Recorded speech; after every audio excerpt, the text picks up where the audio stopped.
Hello, everybody, and welcome to the PokerGO pre-show. We are live here in the world-famous Ivy Room at the Aria in Las Vegas. It's Dave Farah, Renko Renkema, and, of course, Doug Polk is joining us on the show. Doug, how you doing, man? I'm doing good, man. Excited today to come in and get to play a final table. So yeah. Always a pleasure. And you're coming in strong, too, second in chips right now.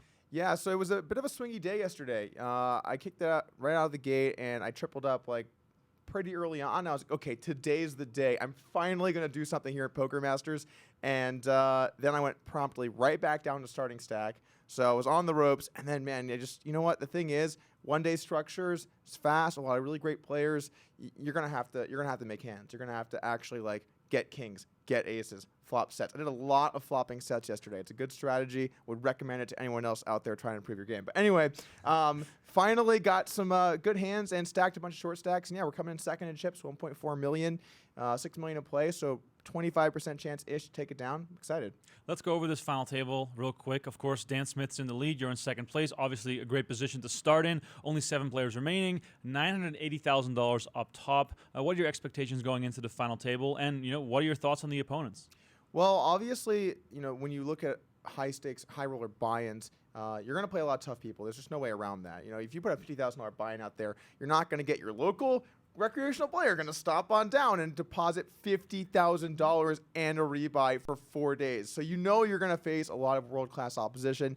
I would say this is one of the tougher tournaments that I've played, but I think in some ways that adds to kind of the prestige of it. If you do manage to win the purple jacket, it says a lot as far as how much 5 tournaments can really say, but it says a lot, I think. So the cool thing, I guess, is that the high roller scene is a small group overall. A lot of these guys I've played many hands with. I've played with for years. I've known for a long time. A few new faces as well, but so you get to use a little bit of maybe some of the stuff you've learned about them along the way. And, hope to just play really top-notch poker and then, of course, run well as well.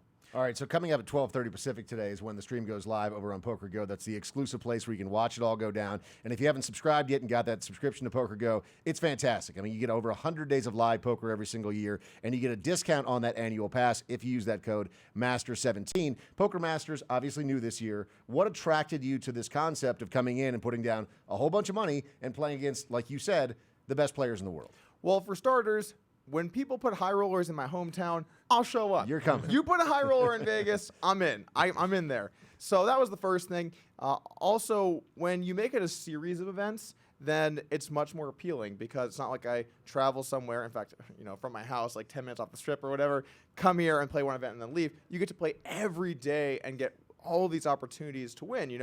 I busted a bullet day 1, 2 bullets day 2. So if there was 2 events, that's it. You lose. Go home. But we actually have a shot here, to continue to play more events and try and take it down. So, I'm excited. The only thing with Poker Masters specifically, normally I stream during WCoop and Scoop, but it was either WCoop or Poker Masters, so I kind of had to make a decision, and I couldn't stay away from the high stakes, I think.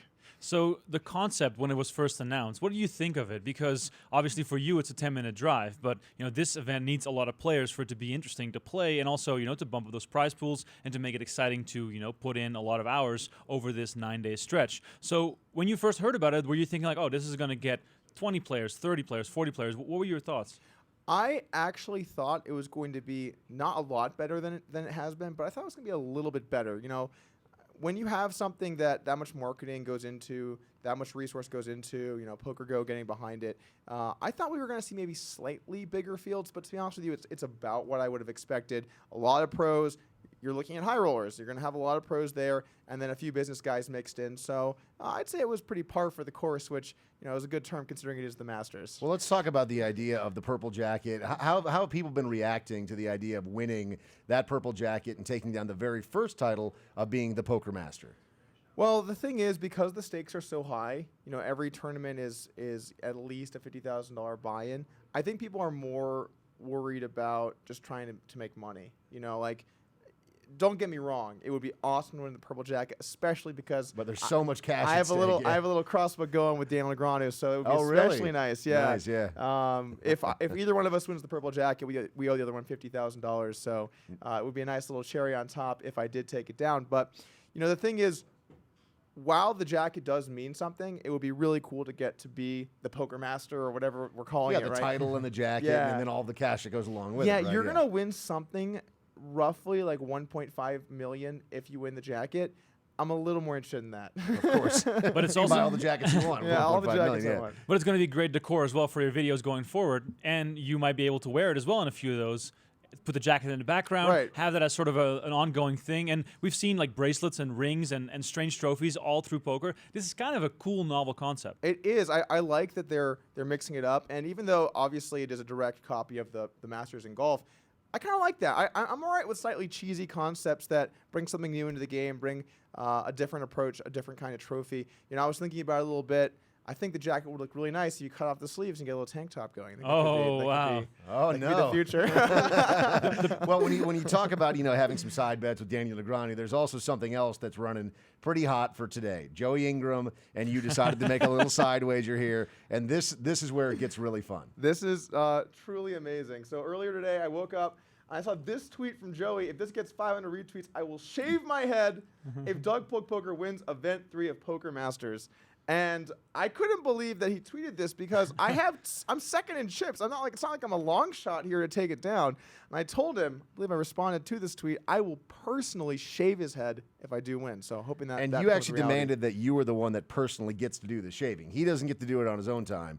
You're involved with the clippers in hand. We are going to live stream it on YouTube. I've never shaved someone's head before. I probably won't learn how to before. I'm just gonna get whatever it is, the tool. What is the shave? What is the thing? The clippers, yeah. Is it clippers? I think so, yeah. Clippers are like no, whatever. I'm just gonna bzzz, bzzz. Oh, just a little update here. So he said if this gets 500 retweets, that obviously if you win today, then he's going to shave the head over 500 already. So Yeah, 518. So we've so it's crested booked. it. Yep, We're it's booked. happening. And just to say, like for Dave or for myself, the hair's pretty short. It wouldn't make that much of a difference. Joey Ingram, A every single luxurious wait, head of let me hair. let Yeah, me let me yeah. direct myself. Joey, if you're watching, this I want Doug to win for one reason only. So you can stop doing this dumb hair wave thing in every stupid video. He does do that a lot. So And- annoying. But the worst Remco is the man bun. Yeah. The man bun. Whenever I see a man with a man bun, and look, I'm not. I shouldn't be someone to make fun of someone's hair, but when I see the man bun, there's a line, and that's just over the line. You I mean, pushed it too far with the man bun. This is a big negative free roll for Joey as well because Doug's going to win a lot of money and he's going to have to shave his head. So I don't know. Today could be a very glorious day. I'm praying that becomes a reality. But you know what the thing is? Like for the last few weeks, I've been getting just buried. I've played a bunch of TV shows. I was on Poker After Dark. I was on King of the Hill. I played a few other poker night games, and I think I'm stuck like. I don't even like 400,000 or 500,000 just like every day. Wake up, lose. Poker Master starts, lose, and then all of a sudden I have a stack. I could get so much glory here. I pray I take this down. Today is your day, and like you said, coming in second in chips, 1.4 million right now. Final question for you: talk about what you expect the dynamic to be at this final table, and for you specifically, coming in with, as you mentioned, about 25% of the chips in play. Well, this is interesting. This is maybe one of the biggest, or one of the most polarized final tables I've seen. We've got three stacks that are all big stacks. Jake has something like 20% of the chips. I have 25, and Dan Smith has 33. So we have big stacks here. Then you have a clear drop, and you've got three really short stacks, all under 20 blinds, then one like kind of shortish stack as well. So you really do have the haves and the have-nots at this final table, which does create kind of an interesting dynamic because the short stacks are all trying to kind of outlast each other a little bit, and then the big stacks don't want to get into too much trouble because there are all these guys on like 12 bigs or 14 bigs. Do you really want to bust without a play? So I think we might see some conservative play, especially from the player with 600,000. I forgot who that is. Bryn. Bryn has 600. Okay, so it makes sense for him to kind of wait for a good spot there. But other than that, I think everyone's a good player. Everyone's trying to win. A lot of money up top here. Pretty flat payouts. I think everyone's going to be going for the win and just trying to play their best game. All right, we're just a couple of minutes away from the play starting, and then, of course, at the bottom of the hour. Should I is go? when well, yeah, get out of here. You go over there. Yeah, you got some work to do today. We're all counting on you because even with the side bets, man, it makes it so much more fun. But, Doug, thank you for your time today. Best of luck over there. Obviously, lots of chance to win some nice cash and make a nice run at possibly the Purple Jacket in that very first title. It's exciting times for all of us. If you missed any of the action that went down yesterday on the final table, we have plenty of those clips coming up in just a moment, and we'll dig further into what's going to develop today over on PokerGo. Again, if you haven't subscribed yet, use that code MASTERS17. Again, best of luck to Doug Polk. Thank you for coming by today. We really appreciate you. From the Aria in Las Vegas, we'll be right back.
See, you always look guilty. That's great. I got to learn that look. In other words, when you just get an ace king, you go broke. You didn't expect it coming? No, You guys look surprised. You can't be that stupid. Keep it clean, baby. One time, let's keep this clean. Yeah, this looks like the ultimate tortures. It's like you were a murderer for sure. I wouldn't spend 3 minutes with any of you outside. A few years before I met you, Doyle, I was one of those guys with my eyes pressed against the glass looking in Bobby's room. The good old days. Just thinking, wow, man, look at them. Every pot is a house. Maybe one day. The gambling world is a crazy place.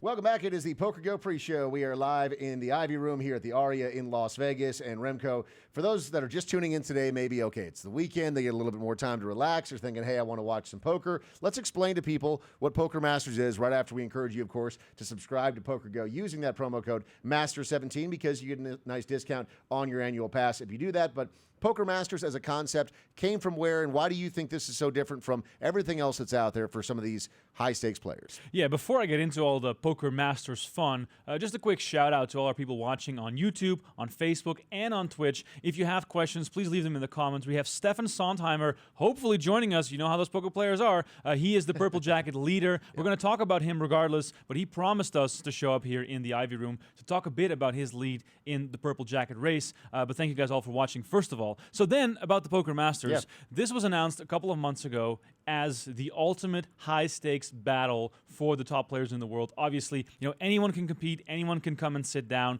but in the end, it is all about those top pros who are putting their money and their egos on the line to compete against the best in the world. It's a 5-event tournament series. Tonight or today, wherever you are, in what time zone, we are streaming the final table of event number 3, which is a $50,000 buy-in. Tomorrow, we'll have another $50,000 buy-in final table, and then we have 3 days of 100K coverage, $100,000 event to cap off this week here at the Poker Masters. One re-entry allowed per 50K, and the 100K is a freeze-out event. All of these are 7-handed tables. There's a 30-second shot clock, and in the end, as you can see on the screen right now, the player with the highest total dollar earnings is going to take home the Purple Jacket.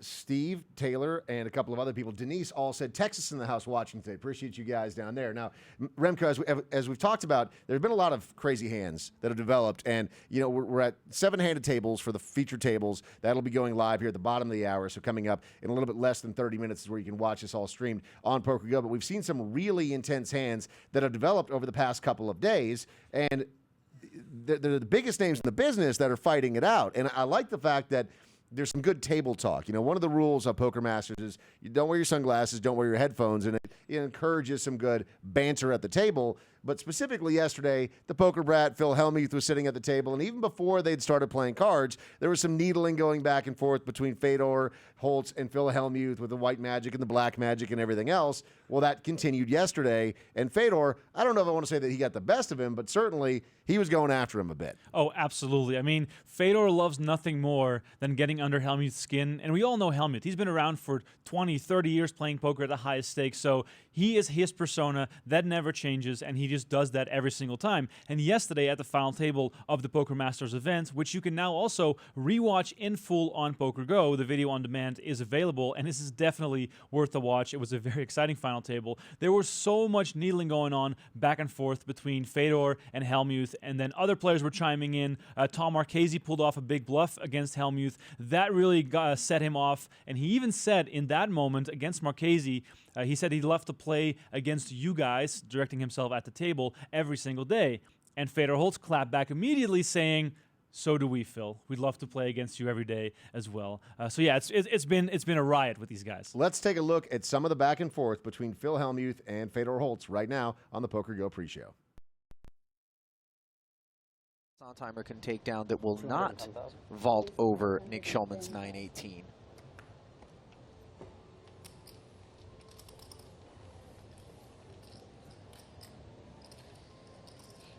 Two threes in the cutoff have now been 3-bet to 210K by Helmuth's ace-4 suited. There he is. Haven't seen him in a while.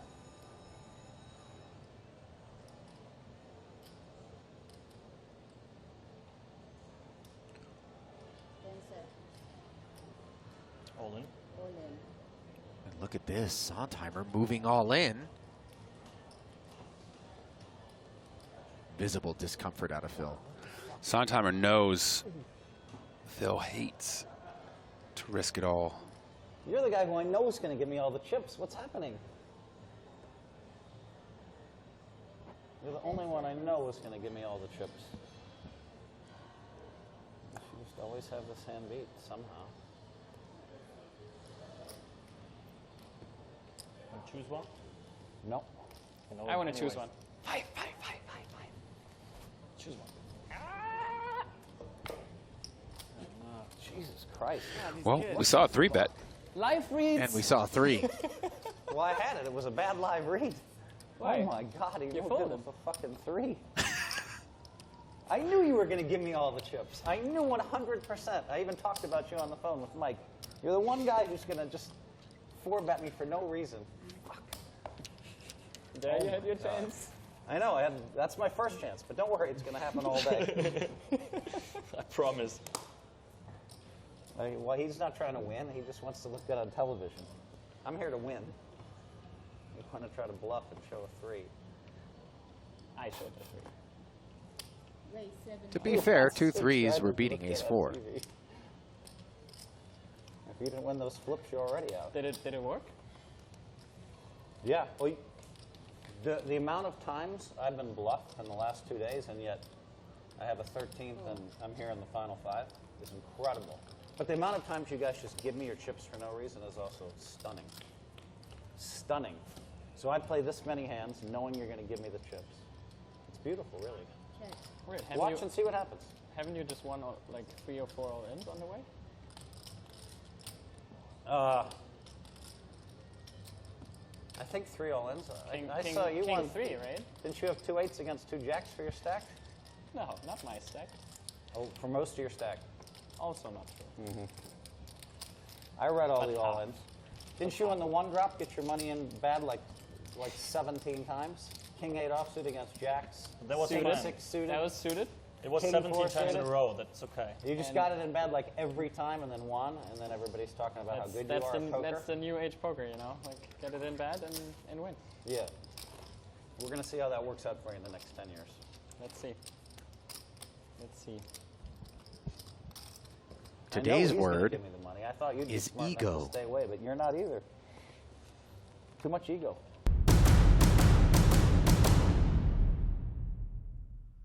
Like I said, the back and forth between these players, it's worth the price of admission right there alone, man. Oh my It's God. great to see.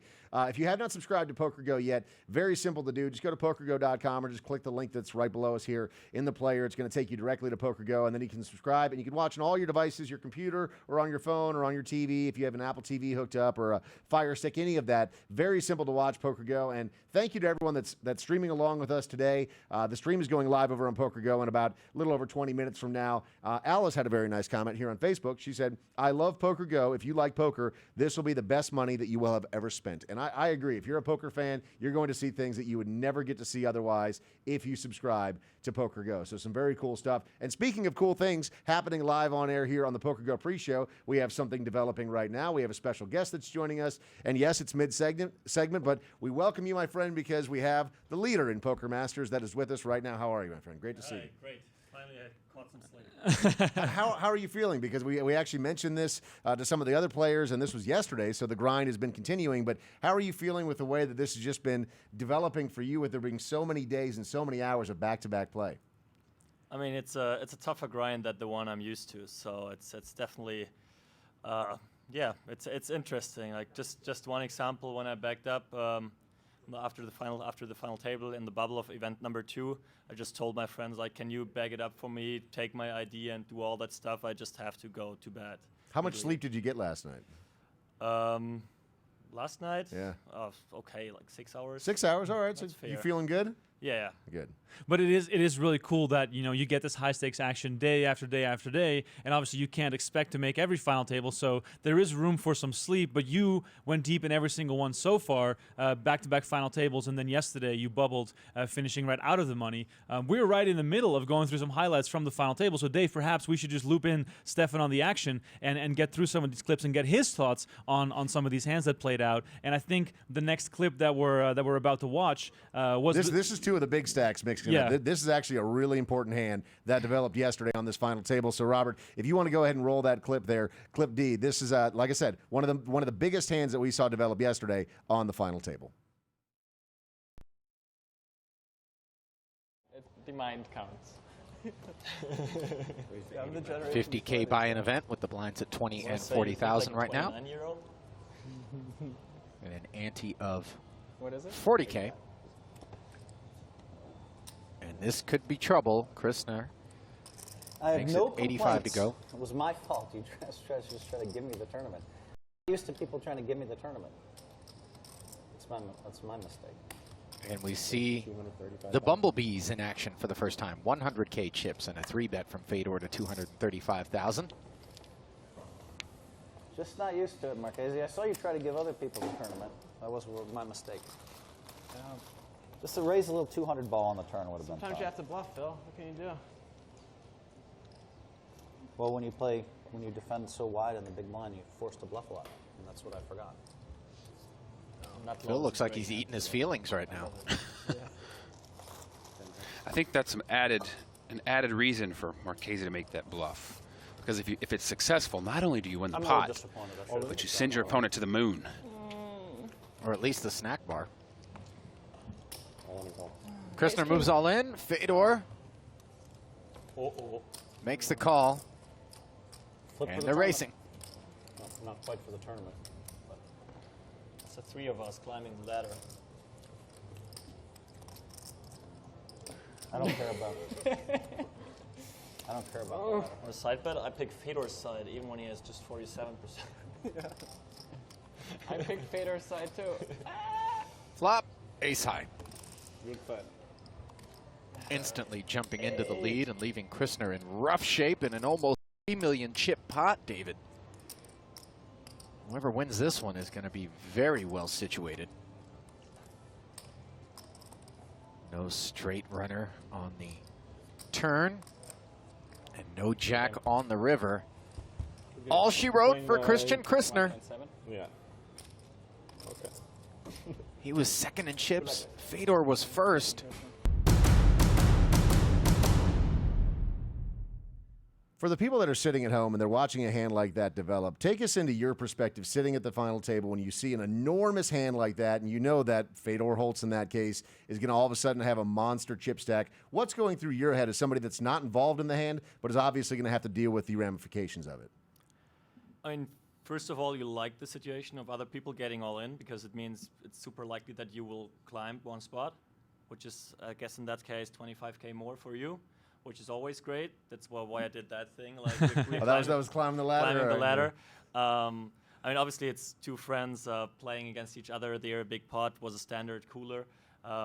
Everyone should get it in there. Maybe Phil Helmuth can dodge it, but yeah. I mean, the situation was so weird because everyone on the table, including Christian and Fedor, were just so sure that Fedor will win it. I guess I've heard the story of the other players in the event number 3 that were watching the stream, that they had side bets on who is winning, and you've seen the numbers. It was like 57-43 because I folded a jack, and they've seen that, and everyone still picked Fedor's side with a 43%, which is like a little run good biased, but this is just like the feeling that is in the air there. Yeah. Well, Fedor has obviously had a lot of really positive things to say about your game as well. And he actually was tweeting out earlier today, I believe, that he thinks that you're the best player in competition right now. How do you take that from somebody like Fedor Holtz? Well, we know each other well. It's a retweet. He tweeted that out when I made the final table in the Aussie Millions in 100K in January. Yeah. And now he's like, all right, I was now right. he's doubling like, down whatever. on it. Yeah, okay. I mean, I'm confident with my play. I would never call me the best player in the game or something because there's just like so many parts of the game. And yeah, I try to like get better in every single one of them. And I think like every player out there still has with certain stack sizes, with ICM and stuff, or they have their strengths and weaknesses, and I always call it like I come from what is it called in English? Athletics, like decathlon. Yeah. Okay. Yeah. So you have a lot of disciplines, and you have to master every single one to be like the best. And it's fine to be like number 5 here, number 7 there, number 3. So that's how I take it, and yeah, try to do my best. Nice. So one of the things that I'm curious about, Fedor also tweeted, not that we are just full on stalking Fedor here for some good questions, but Fedor also tweeted that he thought you were going to have a breakout year this year. Why this year? Like did you play a much smaller schedule, or did you not play as many high rollers in previous years, or are there more reasons that go into this year really being your breakout year? Well, I started playing more and more live last year after the PokerStars changes. I did Supernova Elite playing cash games online before. I think I didn't run too well last year, not cashing too much. Didn't play all the big high rollers, but still some of them. And yeah, just pretty much had a good spot to always watch Fedor winning. And yeah, this year, I mean, it was pretty clear that I will play pretty much all of it. And he thinks I'm a very good player. I think so too. That's fine. We got something in common with Phil. And yeah, so it's like was in his mind, it was super likely. Well, 17 cashes in 2017 for over $4 million, and that's not including what's going on here at Poker Master. We're not even done yet. Yeah, it's not even close to being done. So feeling pretty good. I mean, do you feel like you're playing as best as you possibly can right now? Well, I think I've played well before. So I'm the math type of guy, so I'm not too emotional with all that stuff. I think I ran bad last year. I run super good right now. Yeah. Things that you don't see is like that's exactly the same thing online as well. So it's kind of the overkill. I run super hot online as well this year. Sure, yeah. So it just feels good. It's been a good year, yeah. Feels good. So you mentioned Phil Helmuth, of course. He was a big part of yesterday's final table. Of course, he never had a lot of chips, but it doesn't matter with Phil. Whenever he's around, it becomes sort of, I don't know, a show almost. Are you enjoying that part as well? Because I can only imagine you having seen him on TV before you started playing poker at the high level, and now getting a chance to play against him. And we all have our opinions on how he plays and what he does, but it still must be also very fun for you to play against him. Yeah, it was fun. I played for the first time, I think 2 days ago with him. Like really for the first time, he busted me my first bullet. That was event number 1. He got me with his pocket aces trap min 3-bet with 18 big blinds. So yeah, what was fun for sure. I mean, I guess you talked to Fedor already. He knows he's pretty aware of how he wants to play against Phil. So I pretty much know the same stuff and have my plan against him. I guess that worked out quite well. I mean, obviously, when he gets his kings and queens and jacks, he will get me, probably. I will put in my money badly sometimes, but overall, I think I'm on the better end there. But like when the 3 was shown and he sort of had his little like mini blow up, and him and Fedor had a little back and forth, are you sitting there like just enjoying the show and being like, this is just what I want? I just kept going. Like we didn't stream last final 2 tables, but it was even worse the day before, or even better. It depends on how you want to take it. Like he always referred, I think it was on the stream as well, to a hand when I defended the big blind against his under the gun open with 4 deuce off and got him, like bluff catching with a deuce I hit, and that was like pretty similar. Not similar because Tom was bluffing, but like then he got the deuce 3 suited shown as well. So it was lots of fun, and I guess Tom, Fedor, and me, we all agreed on getting Phil back in, even if it's just as a viewer for the table talk. That was lots of fun. All right, well, speaking of things that are fun when you're playing at a final table, how about making quads? We have a clip of this. This is a pretty sweet moment for you, I imagine, right? Yeah, it's a fun one. All right, here you go. Let's take a watch. That actually makes it even more interesting, because situations, I think, that may on the surface look to be not as within the realm of sound fundamentally, attributed lines or poker, could have everything to do with that we're in each other's heads. Trying to throw each other off, do the opposite of what the other one expects from things they've talked about. I'm sure they know each other's game very well. That super high roller bowl a couple of years back, another German on German high roller situation with Holtz and Kempe. Kempe eventually coming out on top in that one, I believe. 6-5 deuce, all spades, as Sontheimer outflops the jack high after limp calling the extra 140,000. Neither player with a flush draw here.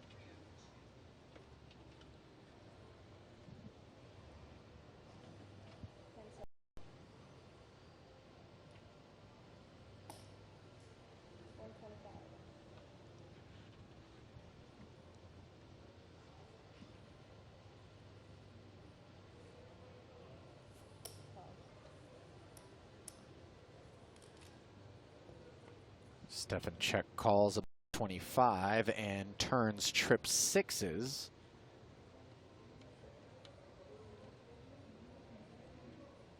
Holtz bet into him, rather. My apologies.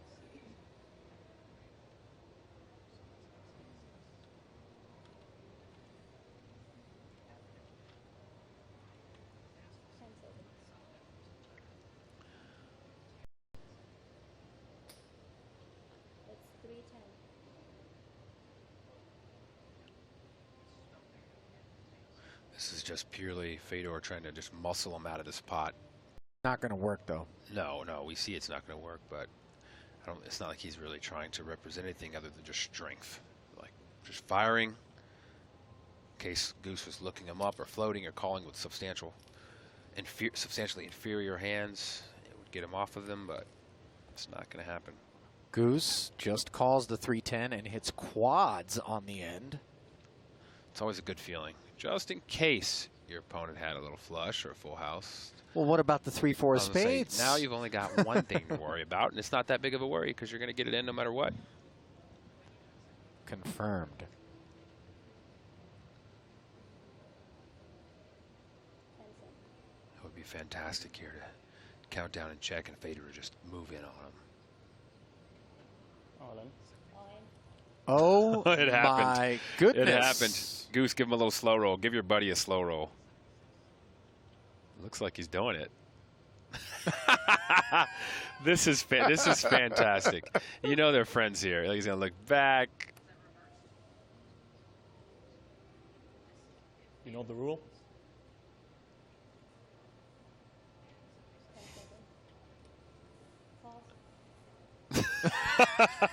I love it.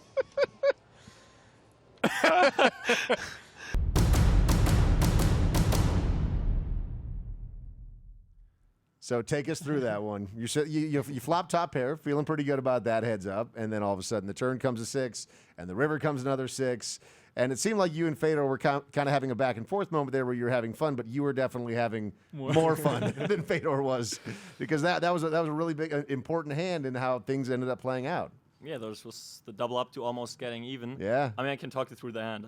I limp it, he isolates, or I'm not even sure whether I raise and he 3-bets. Yep. And then I make a top pair, but it's a monotone board. He always has lots of equity and starts betting small, which I think is probably not too great on that board. But yeah, I have an easy call. I just hope for like pretty much a 6. or him checking the turn on any card. I get my 6, and now all the thought is I have no decision on the turn. I will never jam there when he bets.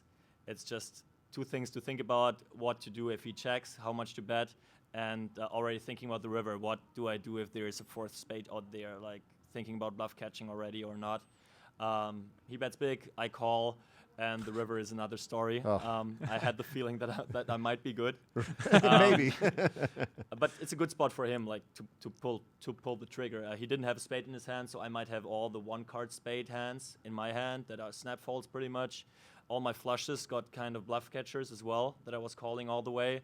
So I mean, I know he's full of shit there all the time, and would have a tough spot, which makes the slow roll even better. But like, tell us about the slow roll, because you were smiling, you were having a great time. You're like, hey, buddy, look what. And then yeah, he didn't seem too pleased. we have a rule, like if there is something on stream, it's a must slow roll rule, just for our other friends back home to have a good clip online. I wasn't sure, like that's why I asked him after it. He wasn't traveling too much with us lately, whether he knows about the rule. I was not super sure because I had a spot with another friend lately. He was clear about it and he missed it. So yeah, but he said he knows about it. I expect him to be a little more happy afterwards and felt a little sorry, but just a tiny just little. A little sorry. Just All a right. little, yeah. Let's take a look here at the final hand in Heads Up. This is how he won himself nearly $1 million just.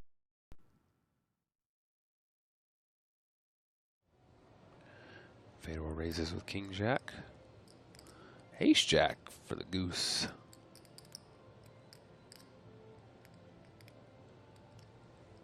All in? He did it again, a pretty huge raise. $1.82 million to call.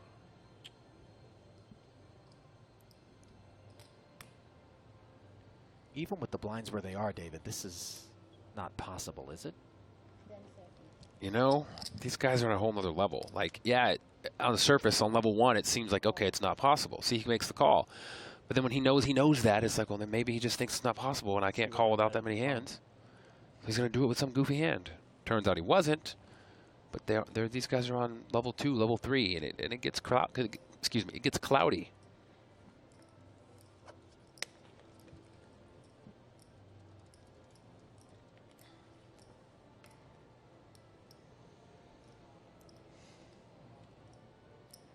That is a look of a man whose pre-flop holding is dominated. He has King Jack up against the Ace Jack, and at one point he had that $5 million and change to just 810,000 chip lead, and here he finds himself all in and at risk with no help on the 7-7-8 board.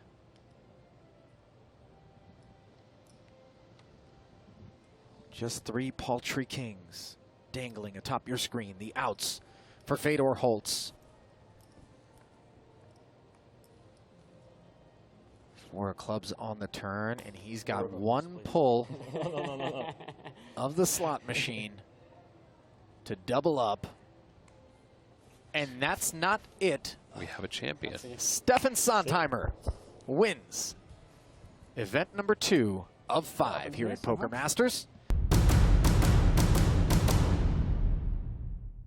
You and a friend, Heads Up, you take it down. Congratulations to you. With that win, you now lead the way in the chase for the very first purple jacket and becoming the very first Poker Master. Taking a look here, a little over 1.1 million. Nick Schulman in second place right now, and that could all get turned on its head with what happens today, but we have to wait and see. That's actually coming up here in just about 5 minutes. But Stefan, thank you so much for coming by today and hanging out with us and walking us through some of those hands. Remco, I'm sure it's a blast for you too, right? Absolutely. Stefan, thanks a lot. And you can only come back here if you make another final table. I'll try to. I'm sure this is the highlight for you, not the $1 million that you're winning. This is it. All right, thank you again for your time today, man. We appreciate you. This is the PokerGo pre-show. We're coming right back.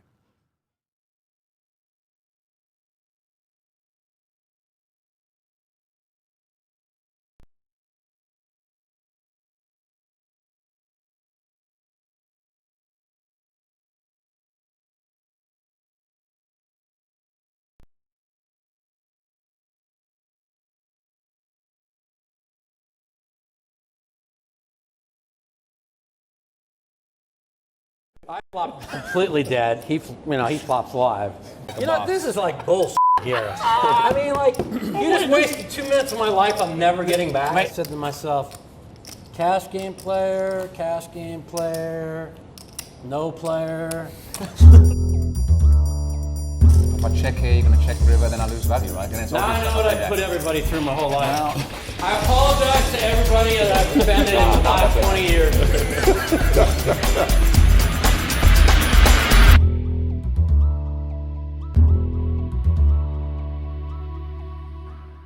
Welcome back. It's the PokerGO pre-show. We are in the Ivy Room here at the Aria in Las Vegas. And yes, we have another final table that's kicking off over on PokerGO in just a couple of minutes. Now, if you haven't subscribed to PokerGO yet, very simple to do. Just go to PokerGO.com, subscribe, and then you can watch on all of your devices. And there is so much great poker, not just today, but of course throughout the entire year. You get over 100 days of live poker every single year. Poker After Dark is back. The World Poker Tour is now doing their final table streamed exclusively on PokerGO. This is the perfect opportunity for you, if you're a poker fan, to get all of the poker that you want in one place for a very low price, and even a lower price if you use the code that's right below us there. Masters17 is the code to get yourself an additional discount on that annual pass. Now, Remco, like I said, just a couple of minutes away here from getting into this final table for today here at the Poker Masters. Let's take a look at these chip counts. Dan Smith leading the way, almost 2 million in chips. Yeah, Dan Smith is going to be the favorite today just because he has a lot of chips and he's also a very good player. And as Doug Polk said at the top of the show, the chips are divided in such a way that it's going to make for very interesting dynamics. Doug Polk and Jake Schindler also have big stacks, and then there's a massive drop-off to Bryn Kenny, who's now making back-to-back final tables after he also was there yesterday. Sergio Ido, Kerry Katz, and Eric Seidel, of course, all very accomplished players, are very, very short, and this is going to really change how this final table is going to play out. Bryn Kenny is sort of handcuffed because he doesn't want to bust out because the other guys are so much shorter. At the same time, Seidel, Katz, and Ido are going to look for spots to shove all in and hopefully get a double up. So I think the first 1 or 2 hours are going to be very, very tricky with regards to the play, but then once we get rid of the short stacks, it's going to be a really, really exciting final table with regards to how many top names we have left to battle for $980,000. $960,000 actually up top for this one. $2.4 million in the prize pool. 48 total entries there. Getting to know a couple of the players that are on the final table here. Bryn Kenny, you just mentioned. Let's talk a little bit about Bryn. Yeah, Bryn, of course, leads the 2017 POI. He is in a very, very tight battle with Corey Aldemir, who has also been playing every single event over here at the Poker Masters. Kenny has a World Series bracelet. He has 8 WSOP final tables, and he is also ranked #1 on the overall GPI rankings. He has 18 million in live tournament earnings. He might add almost $1 million to that today. We'll see how that plays out. But despite his small stack, he still has a really, really good chance to do some damage today. And then, of course, Dan Smith, who is leading the way. As we mentioned, almost 2 million in chips, just 28 years old. But when it comes to the high roller setting, he's very familiar. Absolutely. Dan Smith's a regular here at the Aria Plays in most of the high roller events. 9 of his last caches are non-WSOP caches in high roller events. He has 11 high roller caches at the Aria alone. And, of course, one of his big scores was a second place in the 2017 100K one-drop event, won, of course, by Fedor Holtz. So that is a very, very nice list. And with 17.2 million in live earnings, he can overtake Bryn Kenny on that list if he wins today. Subscribe right now. Go to PokerGo.com. Use that code MASTER17. Get yourself a discount on that annual pass if you're a poker fan. There is nothing better. You can watch on demand. You can watch it live, and it's starting right now over on PokerGo. It is the final table, almost $1 million going to our winner. And once again, in the hunt for that purple jacket, who will be the very first Poker Master? It is a question that we're all eagerly anticipating, and we're getting through the $50,000 events pretty quickly. At the start of next week, on Monday, we're moving to a $100,000 buy-in, Remco. Yeah, we have 3 straight days of 100K coverage on PokerGo. So today's a final table. Tomorrow, another final table of a 50K event, and then we have 3 straight days of 100K action. That's a freeze-out with a slow structure. Expect a lot of deep, big blind play in that event, and of course, that culminating in a very exciting final table, and ultimately, the crowning of the Poker Masters champion. Get in on the action right now. Use that promo code MASTER17 alongside Remco Ringba. My name is Dave Farah from the Ivy Room in Las Vegas at the Aria. Thank you for watching the PokerGo pre-show.